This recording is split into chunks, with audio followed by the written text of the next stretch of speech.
Welcome back to BT as our Make the Most of It week continues. We are getting into the hot, sticky summer that we have been experiencing. I know you're probably looking in your back or front yard, you're looking at the lawn, you're looking at the flowers, and you're like, how are these guys making it? Well, we got some tips from the man himself, Frankie Flowers, back in the house at BT, and he's helping us out. Hey, Frankie. Hey, guys. Yeah. Are you getting questions about this heat? Because it really is right across the country. It has been a really hot summer. It has been an exceptionally hot summer. So this has been one that's been not only hot, but dry as well. Yeah.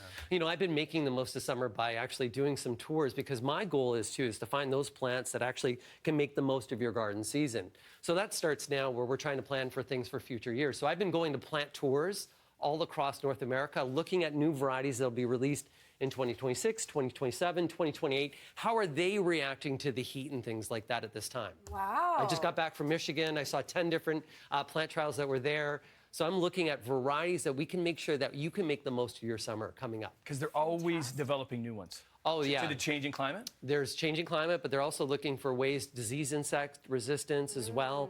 So they're always looking. There's plant breeders out there. I met a gentleman the other day that's doing just sedum and succulents, and he's there with his little glasses, and he's just taking the stamen from one and the pollen from the other and making new plants by just crossbreeding, just like bees do. Yeah. So we're trying to make the most of it. But key is right now is, okay, we talked about dry.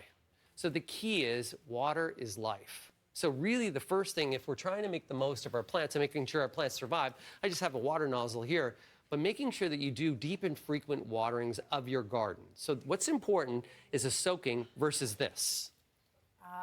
Right? If you do this, what happens is the water just stays on the surface. Those plants will put the roots to the surface and they'll dry out faster. If we soak our gardens, it'll actually put that water deeper down, and then the roots will stay down and keep them cool. Because the plants seek out the water, so they come up too high. They're always going to go to the water. Interesting. And if you have perennials, trees and shrubs, and they go into winter sitting under stress, under drought, they may die. So super important. We got to be watering them too. I just think about my flowers and my plants, but like those shrubs and trees, too, give if them they're looking like this, right. you can see the look, especially with hydrangeas. We're talking about hydrangeas. Hydrangeas are water hogs. So you'll see when they need that watering. So it's super important. Morning watering's really key. The morning is better than at night? Yeah, because if we make our gardens wet at night, what happens is that water sits there. You're going to increase disease. Also, slugs love a wet, dark garden. They're hermaphrodites. They can breed by themselves. They don't even need to talk to anybody. Well, they're going to get a lot. That's why there's so many slugs. Like, they don't even need to talk. Oh, tell us more, Frankie Flowers. So making sure if you have an issue with slugs, watering in the morning will cut down your slug populations as well. Oh, that's good to know. Yeah, nice. Mulch as well, just to retain moisture, super important as well. A lot of people out there right now are saying, like, should I maybe just feed the garden? Should I be fertilizing right now? Trees, shrubs, perennials, you want to back off on that fertilizer.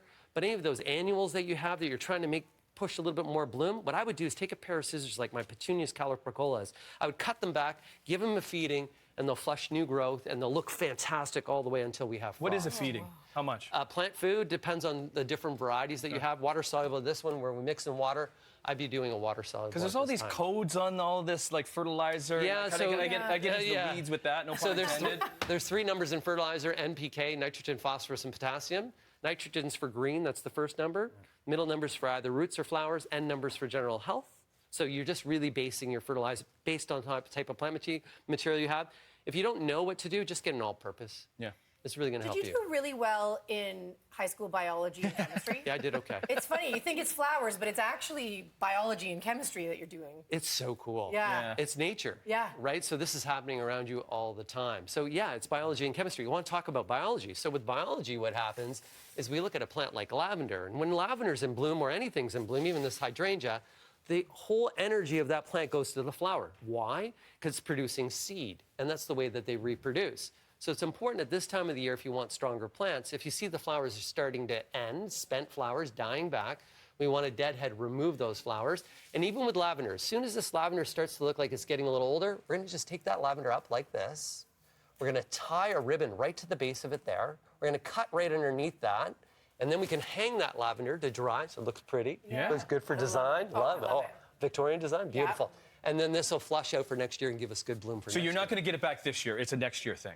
It's a next year thing, but we're cutting it back for good health. Okay. And that's only when they start weeping looking kind of- spent, Yes, when they're okay. starting to look dried out. This one here looks nice and Yeah. vibrant Yeah. and fresh. I'd leave that one for a little bit of time. Now, lawns, you said to me. Oh, it's the straw fields. Oh. We got some rain the other night. Like, luckily, we got about 2 inches, which really helped it. But, like, what do we do with our lawns? Yeah. So lawns naturally go brown to put themselves into dormancy to protect themselves. So when it's hot and dry, that lawn's going to go into dormancy, protect itself. As soon as we start getting cooler nights, what we're going to start to see is that lawn will start to green up a bit. Make sure you cut your lawn high at this time of year. Don't cut it short. Okay. You want to leave it long. And with the lawn in the fall, around October, say Thanksgiving weekend, that's when we want to make sure that we're putting on a winter or fall-based fertilizer that's out there. If we're watering our lawns, is it a morning thing? Morning waterings, Morning water. deep watering as well. You got to look at the water restrictions that we have in some municipalities right now. Pay attention to that. Yeah. Now, harvesting your veg, right? We want to make sure that we're harvesting on time. If some people are like, look at that. Oh, Beauty. that there with a little bit of basil, some We buffalo got some- mozzarella. Yeah, you got some right there. Good It's- olive oil. Oh, that's sexy, right? But then you're like, oh, I've been working so hard and been growing my tomatoes, and then all of a sudden you're like, what happened there? Okay, you see the bottom of the Yeah, tomato? what did It's happen there? So that there is what's known as a blossom end rot. So that there is due to inconsistent waterings, being dried out for a period of time, watered again. And so this guy here, the top of the tomato would be fine. The bottom is something you want to throw out. Best off, what I would do is just pick all these off and hope that we get a later fruit and do well. Make sure that you're harvesting things on time. This is an example of an eggplant. And you can see how the discoloration that's starting to happen on this. This guy's a little bit older. Okay. So you really want to make sure you're out there looking at your vegetable garden, inspecting. And then as well with basil, I wanted to show you, you were showing the plant that's over there. You see this guy here. I pulled some of my basil for my garden. Smells so good. You see these guys right here? Yeah. That's when it starts to flower, right? Yes. So what we want to do is when that happens, we want to remove those flowers because then we're going to get flush, nice growth, and you'll get nice, tender basil. And it's Okay. tomato season. It's time to do the you pasta. say basil, I say basil. We got to go, Frankie. What do we do lastly, though? FrankieFlowers.com Right. for more information. Of course, just get out there. If you think about your garden, you're going to have a blooming good time. But last but not least, take the time, what Tim's doing right now. If you want to make the most of summer, go out there and smell the roses. They don't last that long. Oh, you're the best. Love to see you. Love to see you too. Tell me if I'm texting you too much about questions about this. You can text me anytime. It's just Can I like, get the your best. number today? Because I have some questions No, he now. loves doing it. He'll get back. just he'll some of get the back to pictures regular. that Tim sends me. Please don't send those. Okay.